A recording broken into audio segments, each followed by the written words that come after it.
होने का बुरा फाल मेरे नाम निकला है कि सारे डॉक्टर्स हैं, तो मैं अपनी तहरीर का आगाज़ करती हूँ। उर्दू अदब में खुद नविश्त एक ऐसी सिन्फ रही है जिसके ज़रिए ना सिर्फ एक फ़र्द की ज़िंदगी को दरियाफ्त किया जाता है, बल्कि उसके अहद के फ़िक्री, तहज़ीबी और माशरती रंग भी नुमायाँ होकर सामने आते हैं।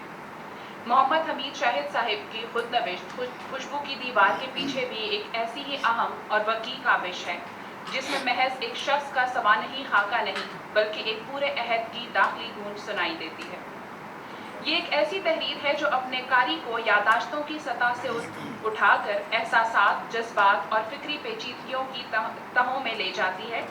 ये एक ऐसा फिक्री, जज्बाती और तहजीबी मुकाशफा है जिसमें मोहम्मद हमीद शाहिद साहिब की ज़ात, अहद और तजर्बा बाहम मदगम हो जाते हैं। ताहम सबसे पहले हम इसका उन्वान देखते हैं जो मुनीर नियाज़ी के इस शेर से अख्ज़ किया गया है।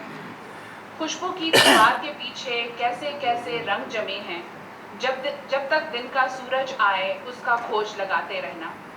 ये उन्वान बज़ाहिर सादा और दिलकश है, मगर मानवी सतह पर ये एक गहरे इस्तिआरे या अलामती जहतों का हामिल है।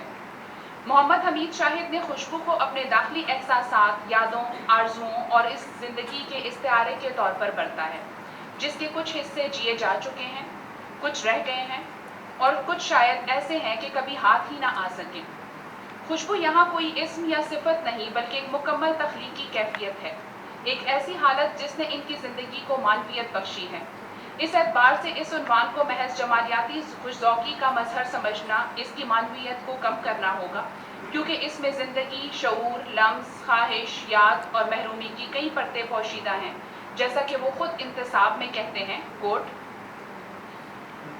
इस कलम के नाम जिसने पहला हर्फ लिखा, उन हरफों के नाम जो लफ्ज़ बनने की ताहंग में पहली बार तख्ती से उभरे, उन लफ्ज़ों के नाम जो लायानी ज़िंदगी के तसलसल से बामानी मतन कशीद करते रहे, और उस मतन के नाम जिसने खुशबू की दीवार होकर उस बेरूह ज़िंदगी को अपने अक़ब में छुपा लिया जो कचरा बनकर ज़मीन का रिज़्क़ होती रही है। अनकोट। इस खुद नबी ये महज एक इक़्तिबास नहीं, बल्कि एक वजूदी मुकालमा है, एक ऐसा मुकालमा जो कारी को इंसान, उसकी कमज़ोरियों, उसके खौफ, उसकी अंदरूनी कशमकश के करीब ले आता है। इसी तरह मुसन्निफ़ का दिल के आर्ज़े से मुतल्लिक़ बयान भी नहायत अहम और असर अंगेज़ है। वो बीमारी को सिर्फ जिस्मानी अज़ियत नहीं समझते, बल्कि उसे एक रूहानी और फ़िक्री सतह पर दरियाफ्त करते हैं। उनके अल्फाज इस बात के गवाह हैं कि बीमारी ने उन्हें कभी भी नहीं तोड़ा, बल्कि उन्हें हमेशा एक नई मानवियत अता की है। वो लिखते हैं, ज़िंदगी ने मुझे इतना कुछ दिया है कि अब और की हवस नहीं रही। इससे हमें इल्म होता है कि ये खुद नविश्त एक ऐसे शख्स का बयानिया है जिसने ज़िंदगी को गहराई से महसूस किया है, उससे हुस्न कशीद किया है। वो ज़िंदगी के सामने शिकस्त खोरदा नहीं, बल्कि उसके पेचीदा सवालात से निबर्द आज़मा एक हसास लेकिन मजबूत इंसान है।